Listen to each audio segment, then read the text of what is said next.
မာလဟင်းမှာသုံးမဲ့ကော်ရည်လေးကိုကြိုပါမယ်ပထမဦးဆုံးရင်းနှီးထည့်ပြီးတော့တိတ်လိုက်ပါ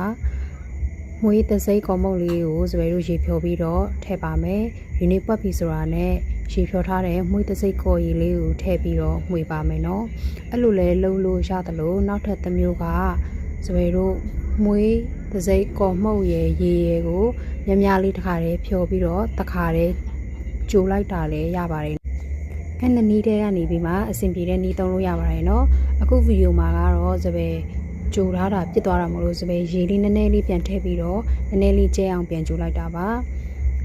ပြစ်တာနဲ့ကျဲတာနဲ့ဘယ်ဟာလေးအဆင်ပြေမလဲဆိုရင်တော့ပြစ်တာကပိုကောင်းပါတယ်ပြစ်တာကိုတော့စပယ်တို့မာလာနဲ့တုပ်တဲ့အခါမှာကြဲကြဲလေးလိုလို့ရှိရင်ယူနီလေးနည်းနည်းထည့်ပြီးတော့စပယ်တို့နယ်လို့ရတယ်ပေါ့နော်ကျဲအောင်ကြိုထားတယ်ဆိုရင်တော့စပယ်တို့ပြန်ပြစ်အောင်လုပ်ဖို့အတွက်ကတော့နည်းနည်းအခက်တွေ့မှာပါ